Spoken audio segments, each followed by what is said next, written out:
Fique por dentro das principais discussões que impactam seus investimentos e das análises de nossos especialistas sobre as movimentações do mercado financeiro. Falando nisso, nosso encontro é toda manhã, logo após a abertura do mercado. Entre nos canais oficiais do Itaú Personalité e envie suas dúvidas sobre recomendação de investimentos.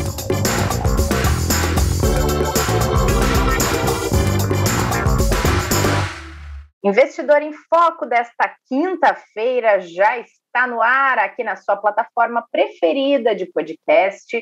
É dia de atualizar o cenário econômico, tem resultados sobre criação de emprego e também é dia de conversa de mercado por aqui. Daqui a pouco o Fred Tavares se junta a nós. Enquanto isso, Kleber, como você está? Tudo bem, Rê? Bom dia. Bom dia, boa tarde, boa noite aos nossos ouvintes, nossas ouvintes, tudo ótimo. E um dia aí depois de uma quarta-feira um pouco mais calma, né? Esse dia de hoje deve ser um pouquinho mais agitado nos mercados, Rê.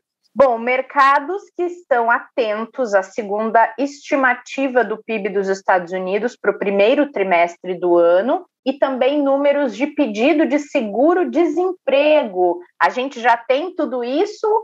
Saiu agora há pouco aqui, antes da gente começar a gravação, Rê, nos Estados Unidos a gente tinha ali uma expectativa, né, já desde ontem principalmente, com o resultado da segunda prévia do PIB, né, que veio com 6,4% aproximadamente um mês atrás, né, referente ao primeiro trimestre de 2021, esse número anualizado, né, e quando a gente olha para essa segunda prévia, ele confirmou, né, o 6,4% e veio um pouco abaixo da expectativa que era de, na revisão, a gente subir aí para 6,6%, né? O dado divulgado ali pelo Departamento de Comércio do país frustra um pouquinho o mercado, né, em relação à possibilidade de melhora, né, do avanço da atividade econômica, mas pelo menos manteve ali o dado prévio que já tinha sido avaliado. Agora, um outro indicador que veio junto, que também era muito esperado e que a gente vem comentando bastante aqui, fala um pouco sobre a inflação e a pressão sobre os preços que vem sendo exercido nos Estados Unidos. O indicador é o PCI, né, que é o índice de preços de gasto com consumo, e ele subiu a taxa anualizada de 3,7% no primeiro TRI, e o núcleo do índice, que desconsidera preços de alimentos e energia, subiu 2,5%.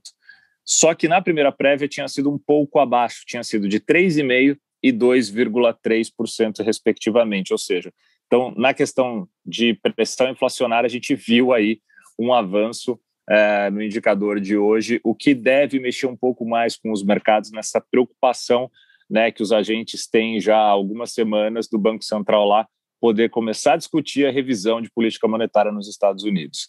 É um assunto que está no radar há bastante tempo e que vai continuar por um tempo ainda, né, Kleber? Pelo menos até ter ou um arrefecimento ou uma decisão diferente, né?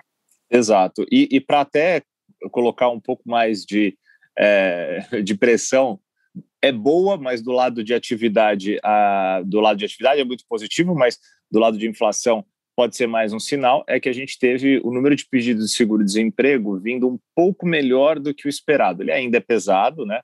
A gente teve 406 mil pedidos de seguro-desemprego na última semana, era esperado 425 mil, então veio um número um pouco melhor, né? E também abaixo da semana passada de 444 mil. Então, o dado é bom do ponto de vista, né, de recuperação de emprego, de também aceleração da atividade econômica, mas naturalmente isso pode também pressionar um pouco mais a inflação. Com certeza. E falando em emprego, a gente teve resultados também aqui no Brasil sobre a criação de empregos, né? Eles vieram aí de uma maneira otimista, mostrando uma recuperação ou ainda não? Vieram, sim. Vieram um pouco abaixo do que era o esperado, né? Os indicadores que a gente tinha nos últimos meses estavam trazendo um otimismo um pouco maior, mas a criação de empregos em abril a gente pode considerar que não foi ruim, foram 120.935 vagas de trabalho criadas segundo o CAGED, né? Ficou um pouco abaixo do esperado, mas a gente teve um outro dado que ontem acabou ajudando muito em relação ao mercado local aqui, e também em questão da atividade econômica, e que talvez faça com que a gente veja com esses dados continuando, se mantendo, provavelmente uma melhora, inclusive até na atividade sim e na geração de novos empregos, que foi o fato da gente ter tido o melhor número de superávit de transações correntes na balança de pagamentos em abril, desde o início da série histórica de 1995. O mês fechou com 5,663 bilhões de dólares, mostrando aí realmente uma recuperação muito boa, né, para a economia local. Então, isso pode ajudar no futuro, né? A gente tem aí hoje o dado de desemprego aqui no Brasil, que vai ser apresentado pela PNAD contínua, que é um outro dado muito importante também, resultado primário do governo central, todos eles do mês de abril, e ainda a participação do Paulo Guedes em um evento com representantes da indústria, que pode até falar um pouco mais e comentar um pouco mais sobre ações do governo e também sobre esses indicadores, o como eles estão vendo, né, Rê? A gente torce aí para que esses outros números venham positivos, que a taxa de desemprego não é esperado que ela melhore muito, mas que já dê algum sinal, né? Apesar que o mês de abril foi um mês difícil ainda, né? O mês que a gente estava ali com as restrições de mobilidade ainda muito fortes, né? Talvez em maio a gente comece a ver uma melhora um pouco mais substancial, principalmente a partir do segundo semestre, mas vamos ver como esses indicadores saem aí para o mercado reagir e até confirmar as expectativas que eles têm. Boa, muito bom. Então, atualizamos alguns pontos principais, vamos acompanhando os desdobramentos disso. Você disse que pode ser um dia agitado, então eu já deixo aqui o convite para quem está nos ouvindo acompanhar também o fechamento de mercado que sai no Telegram do Itaú Investimentos no final do dia. Então, para ter uma noção de como se desdobrou esse dia de cenário econômico, porque agora a gente tem conversa de mercado por aqui. Fred Tavares, seja bem-vindo, como está você? Muito bom dia, pessoal, boa tarde, boa noite, como falou o Kleber também. Eu estou muito bem, estou aqui curtindo o friozinho de São Paulo. Não vou mentir para vocês que nesse período aqui tem que ficar com coberta para todos os lados, né? Vocês estão bem também? Como é que vocês estão aí curtindo esse friozinho de São Paulo? Se é que vocês estão aqui na capital também? Eu estou. Estamos aqui, Fred. Bom ter você de volta aqui. Passando esse frio tradicional, final de mês de maio, mês de junho, sempre assim, né? Verdade. Eu gosto do frio quando tem sol, porque isso é muito característico do Rio Grande do Sul, né? No inverno, aquele frio bem intenso, mas com um solzinho, então tem hábitos gaúchos que a gente consegue retomar nessa época do ano, como tomar chimarrão no sol num dia frio, comer bergamota, são coisas bem típicas de lá, então me lembra um pouco a minha casa. Então, boas recordações, que bom, olha que legal, muito bom. É uma delícia. Bom, Fredinho, a gente acompanhou bem de perto tudo que aconteceu com os mercados em março de 2020, quando a pandemia do coronavírus ela começou a se espalhar pelo Brasil. Em termos econômicos, não preciso nem repetir o quão forte foram os impactos, alguns ainda nem se recuperaram, né? E 12 meses depois, fica aquela pergunta do que aconteceu com a indústria de fundos de investimento, né? Aqueles fundos muito impactados, todos os produtos de investimento, acredito que dê para generalizar, tiveram algum impacto, uns mais, uns menos, né? E aí vocês fizeram no FOF, no Fund of Funds aqui do Itaú, que a gente já contou um pouquinho para todo mundo, um estudo mostrando o que mudou de lá para cá. Queria, então, saber de você, falando de mercado financeiro, acredito que muita coisa tenha mudado, hein? Mudou bastante coisa, Rê. E o intuito aqui desse nosso estudo foi justamente identificar algumas questões que a gente tinha aqui por trás, né? A primeira, que eu acho que vale muito a pena todo investidor saber, é quem que era que estava performando muito bem antes do choque, né? Até para deixar bem claro, né, o que é que a gente chama de choque aqui no FOF, a gente coloca como marca mesmo o mês de março do ano passado, né? Um mês que foi, nossa, assim, revirou o mercado e o mundo como um todo de ponta cabeça, né? Passando números muito rápidos aqui, foi um mês em que a gente terminou aqui arredondando com desvalorização de 30% do Ibovespa. O dólar tinha começado o mês com 4,50, terminou o mês com 5,20, então foi uma desvalorização do real na ordem de 16%. E as bolsas lá fora, Dow Jones, Nasdaq, S&P, tudo se desvalorizando assim de uma maneira brutal. Então a gente colocou março como aquele principal mês de referência, entendemos que aquele ali foi o choque. E aí, o intuito do estudo aqui foi fazer o seguinte, olhar o antes e o depois desse choque, né? O antes seria como é que estava se comportando os fundos, quem estava se destacando, quem eventualmente conseguiu escapar desse mês tão tenebroso.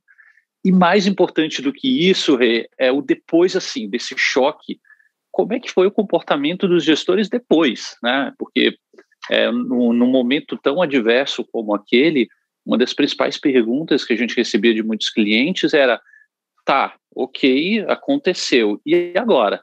Então esse e agora ficou sendo muito importante aqui para o FOF, né? Entender o que foi que os gestores fizeram, como que eles se comportaram, e aí a gente também resolveu fazer uma medição. A medição foi quem foi que performou bem 12 meses depois desse choque.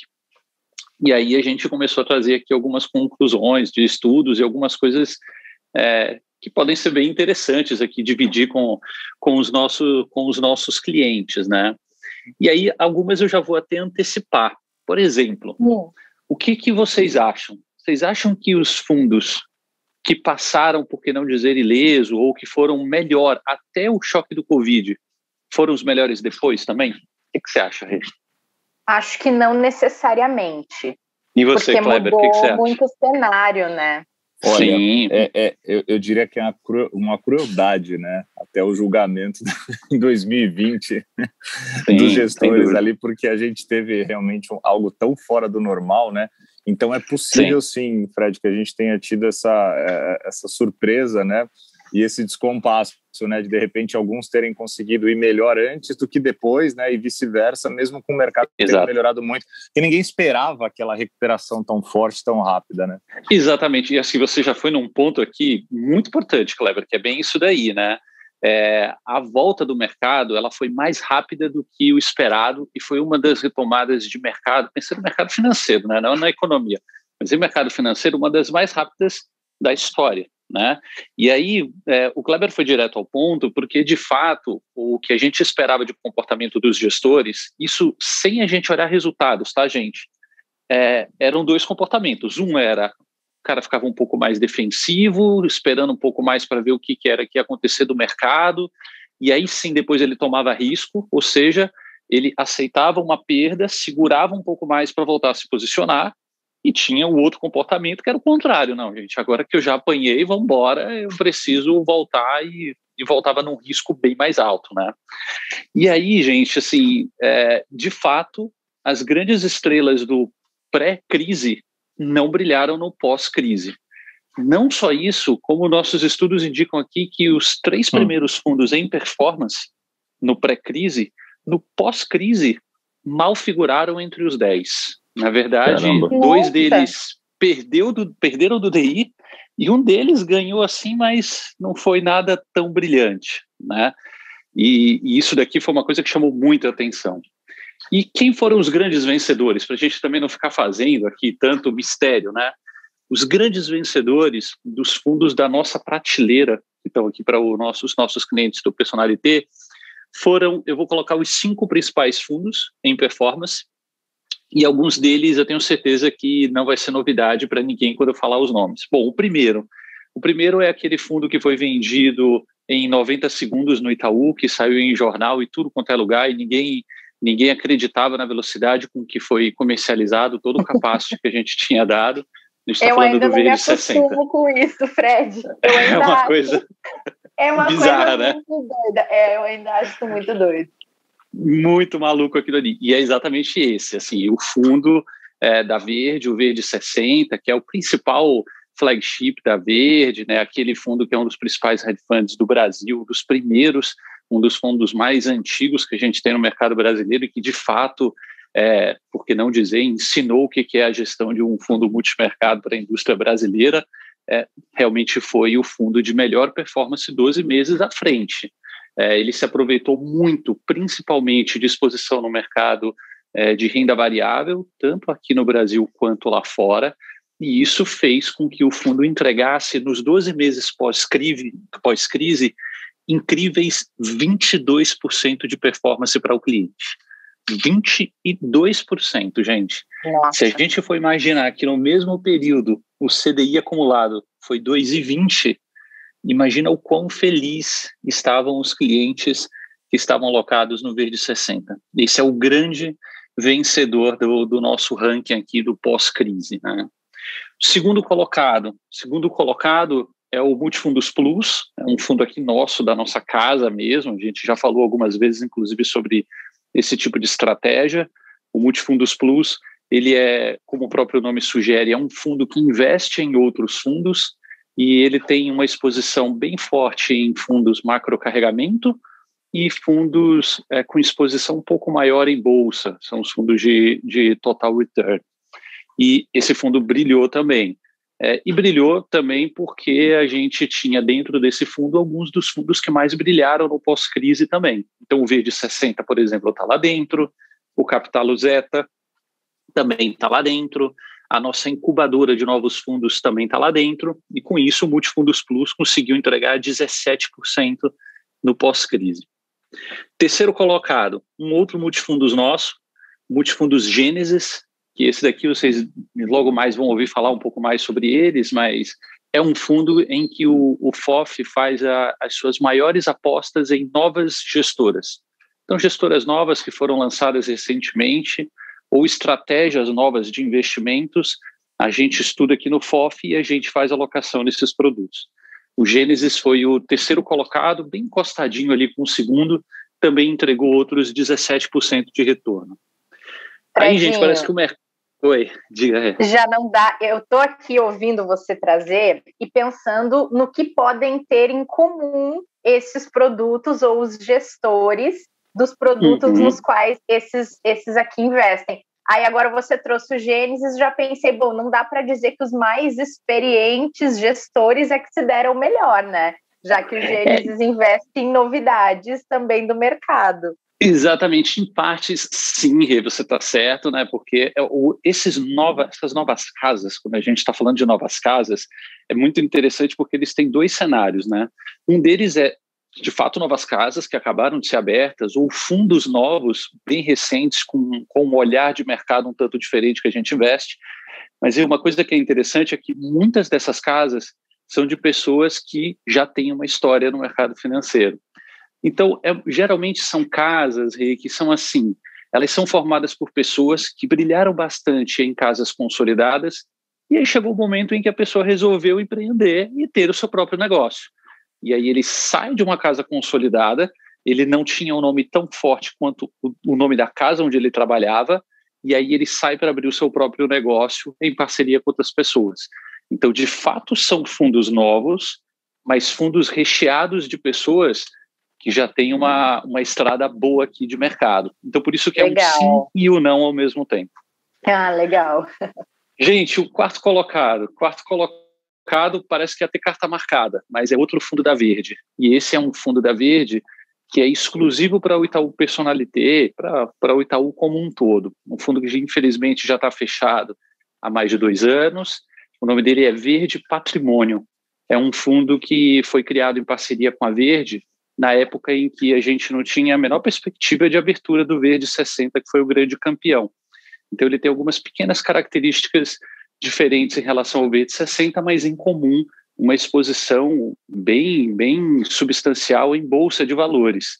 E aí, como eu falei para vocês, né, a bolsa foi super bem na retomada do mercado, então o fundo também foi super bem e terminou esse pós-Covid entregando 16%. Claro, muito disso daqui se deve realmente à retomada da Bolsa, né? A Bolsa, por exemplo, no mesmo período do pós-Covid, se valorizou 56%. E aí o quinto colocado é um fundo que, inclusive, os nossos clientes que acompanham o Investidor em Foco conhecem bem, porque o quinto colocado ficou na mão de uma casa que nós, inclusive, trouxemos aqui no passado para conversar com os nossos clientes. A gente está falando do multimercado da Legacy, do Guerra, que veio conversar com vocês, lembra? Há um tempo atrás, coisa de uns 2 meses atrás, justamente para falar do quanto que foi bom o fundo dele no ano passado, né? E aí, eu acho que assim, uma última coisa aqui que é bem legal, né? Desses 5 que performaram bem, apenas 3 estavam disponíveis para o nosso cliente investir, né? Porque o Verde 60 estava fechado, o Verde Patrimônio também. Então, o Multifundos Plus, o Multifundos Gênesis e o Fundo da Legas estavam abertos. Então, de fato, o nosso cliente teve realmente oportunidade de investir nesse produto e colher bons frutos. Esses 5 são os grandes vencedores do pós-Covid, de toda essa bagunça que a gente viu no mercado financeiro. Foram realmente os 5 fundos que melhor se destacaram e que conseguiram entregar resultado apesar de um movimento tão adverso que a gente viu no mercado. Bagunça é uma boa expressão, né, Rê? Porque aconteceu no ano passado.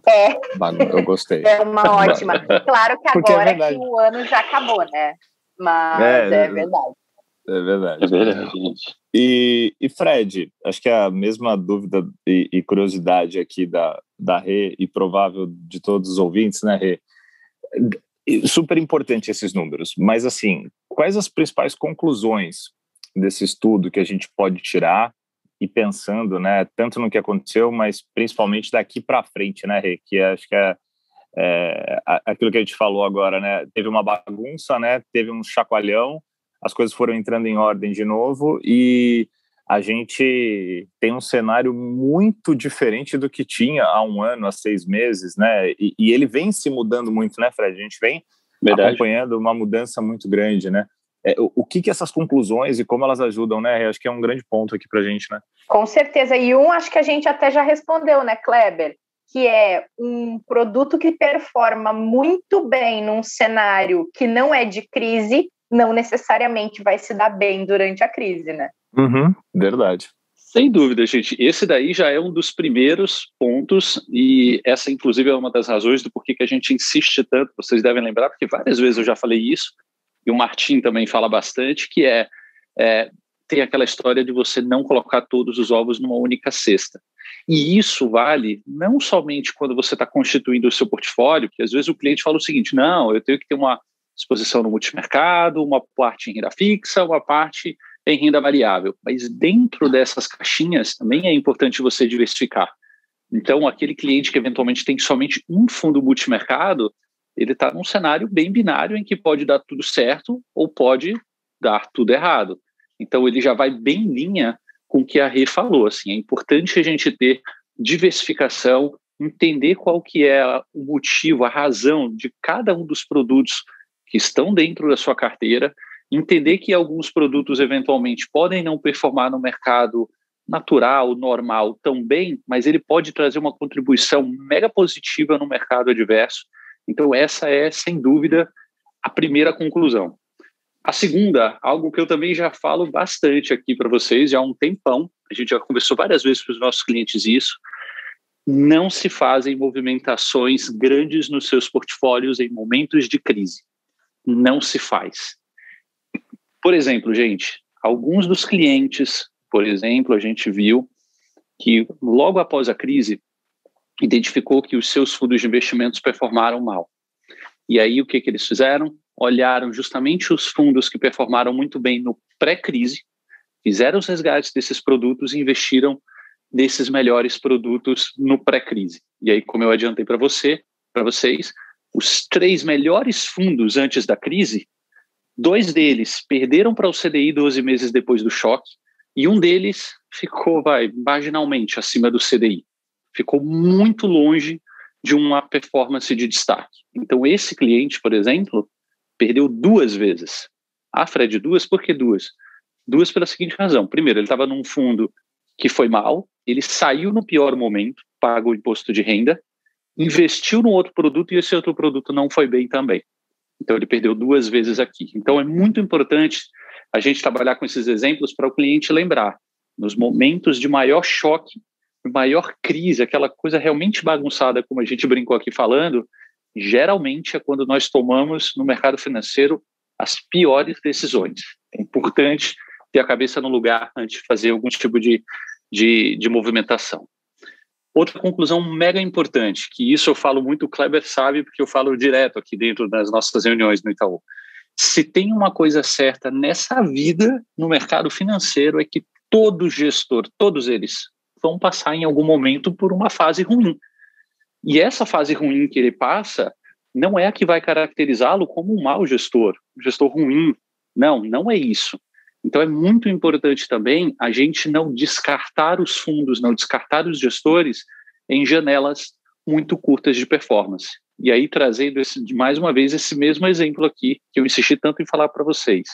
Assim como os 3 melhores no pré ficaram longe de ser destaque no pós, alguns que foram os destaques do pós, no pré-Covid, não estavam performando tão bem. Então, pra vocês verem como o giro desse negócio aqui, ele é muito forte. Então, mais importante do que olhar uma janela curta de performance do seu gestor, do seu fundo de investimento, é entender o propósito do porquê você colocou no seu portfólio e se ainda faz sentido. Isso aqui é fundamental, né? Um outro ponto que eu acho muito legal aqui, que a gente também colocou como conclusão do nosso estudo, né?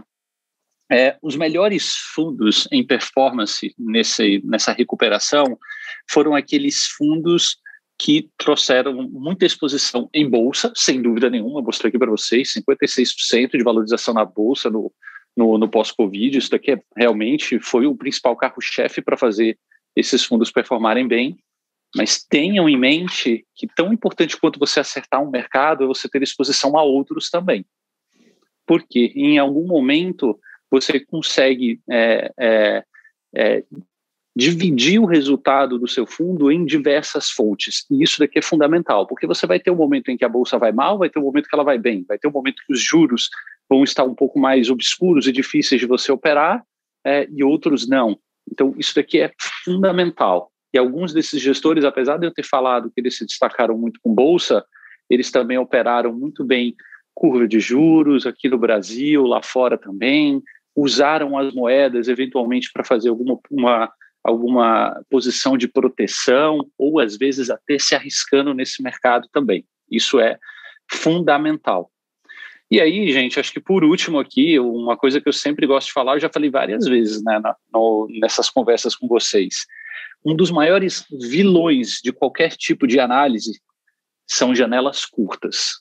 Janelas curtas podem trazer uma percepção muito obscura da realidade, seja do mercado, seja do fundo, seja do gestor. Então tenham muito isso em mente. Todo gestor vai passar por uma fase ruim. Se você somente analisar a fase ruim dele, você vai achar que, de fato, ele não é um gestor bom.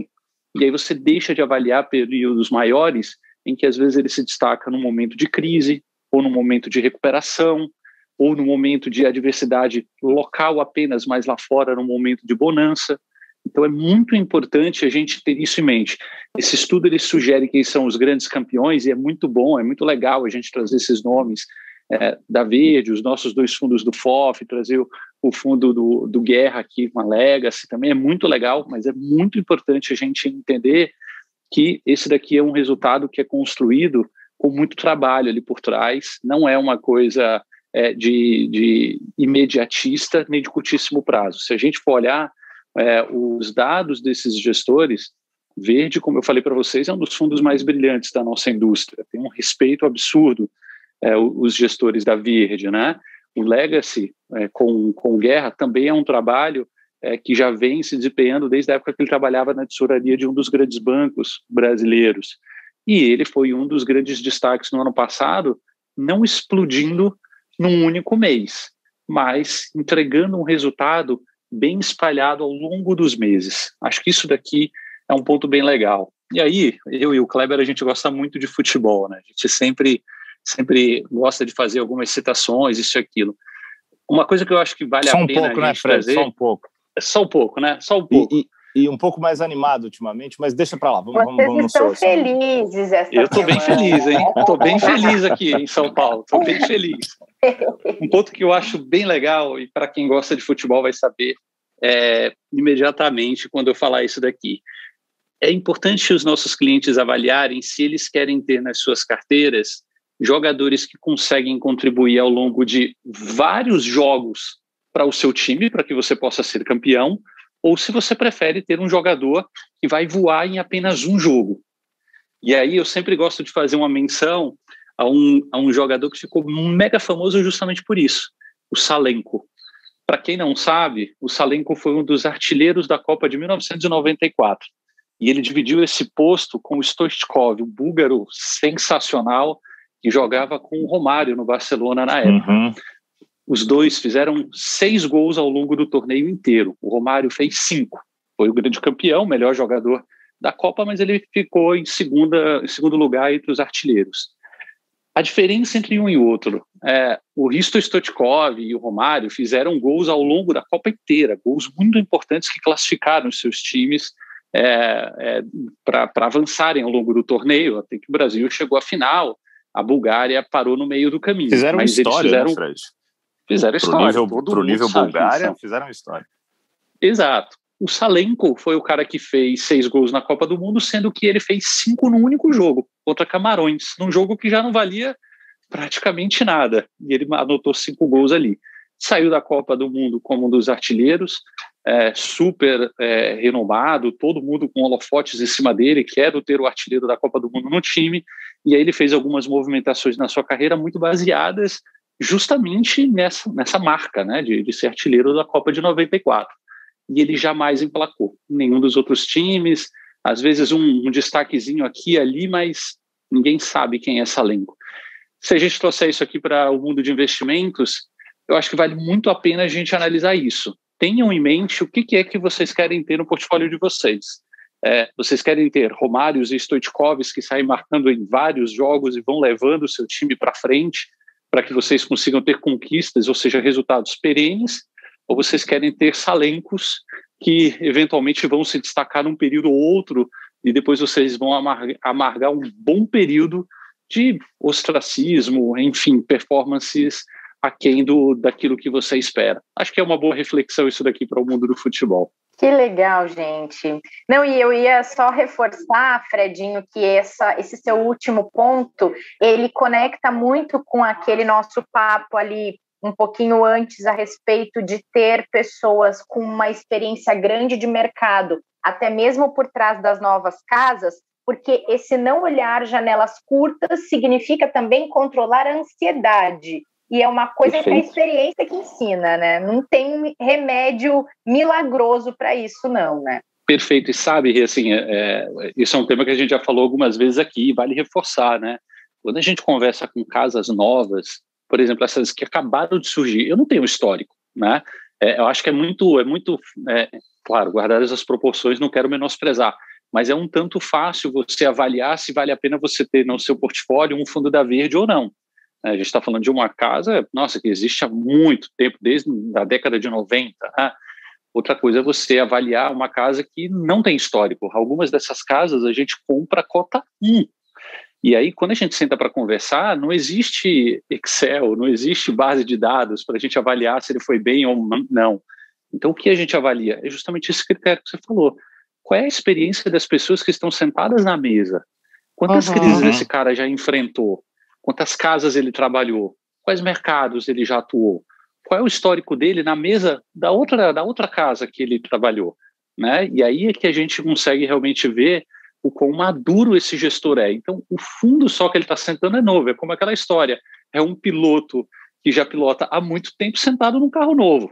Então, você conhece a história dessa pessoa, né? E nesses momentos de crise, olha, isso daqui é fundamental, viu? É bem importante. Muito bom. Gostei muito, Fred, desse estudo. Acho super rico e traz reflexões muito bacanas que reforçam papos que a gente já vem tendo há muito tempo, mas agora com esse embasamento que é de uma pesquisa focada nisso, né? Então, acho que tem um valor muito grande para quem está acompanhando, para quem sofreu com seus investimentos ou para quem ganhou muito com seus investimentos, entender tudo que tem por trás. Então, te agradeço muito por ter compartilhado isso aqui com a gente. Acho que vai ser super útil para quem está ouvindo esse episódio. Imagina, Rê, sempre um prazer. Assim, como eu falei já várias vezes, a gente gosta muito de fazer estudos aqui no FOF. Então, sempre que tiverem estudos novos aqui, a gente divide com vocês, até adiantando para os nossos clientes também. Esses estudos aqui a gente sempre mostra para os nossos especialistas do Itaú. Então, se você quiser ter um pouco mais de detalhe, eles têm essas informações, a gente apresentou tão logo fechou o estudo, a gente mostrou para eles os resultados, a gente levou as conclusões, então eles estão bem a par de tudo isso daqui, vocês podem ter mais acesso com os seus especialistas também. E, Rê, mais uma vez, agradecer, é sempre muito bom estar com você, com o Kleber, aqui batendo esse papo, é sempre muito gostoso. Então, logo a gente tenha mais estudos como esse aqui, eu já divido com vocês. Rê, eu quero só reforçar também, em cima de tudo isso que o Fred falou, que todas as análises que a gente faz aqui para recomendação dos produtos do banco passam muito por esses estudos que o FOF faz. Como a gente tem aqui essa questão de plataforma aberta, né, de distribuição de produtos de todo o mercado, quase todo o mercado, né, todo aquele mercado que nós aprovamos aqui para distribuir, e aí falando do mundo de fundos de investimentos, né, quem faz todo esse trabalho de análise, de estudos, de conversa com os gestores, para nos dar o suporte, né, e até a curadoria na hora da gente fazer avaliações para sugerir os produtos recomendados para os clientes, é o time do FOF, onde o Fred está. Então, é importante até trazer isso para o ouvinte, que tudo isso que ele trouxe aqui não é só um estudo que fica ali, não, mas é um estudo que vai na prática mesmo, diretamente para os investidores, né, para as investidoras, quando buscam os produtos dentro da plataforma do Itaú, tem esse estudo e essa análise lá que faz parte também de tudo aquilo que a gente coloca, né, numa cesta de critérios para a decisão do que vai para a recomendação. Então, Fred, acho que não só para o especialista, mas esse trabalho chega ali também no investidor final na hora de tomada de decisão, né? Muito obrigado mais uma vez, cara, valeu. Imagina, conta sempre com a gente, pessoal. Sempre um prazer ajudá-los. Prazer é nosso, Fredinho. A gente se encontra, então, no próximo Conversa de Mercado. Vamos pensar numa coisa bem legal para trazer aqui para a nossa audiência, combinado? Combinado, conta comigo, fechado. Fechado. E, Kleber, a gente se encontra para o nosso café com canelas nessa sexta e o Pedro resolveu voltar das férias, viu? Olha, já quantos dias de férias? 70 dias de Sei férias? Sei lá, acho que o Pedro tira 3 meses por ano. Nem lembro mais o que é tomar um café de sexta. Ainda bem que semana passada a gente teve aqui o Cláudio, porque o café com o Pedro já não lembro. Saudades dele. Amanhã a gente se encontra aqui. Combinado, até lá. Obrigada, pessoal, pela audiência nesse episódio. A gente se encontra no próximo. Cuidem-se até lá. Queremos todo mundo aqui com a gente para fechar a semana nessa sexta-feira, combinado? Até! Fique por dentro das principais discussões que impactam seus investimentos e das análises de nossos especialistas sobre as movimentações do mercado financeiro. Falando nisso, nosso encontro é toda manhã, logo após a abertura do mercado. Entre nos canais oficiais do Itaú Personalité e envie suas dúvidas sobre recomendação de investimentos.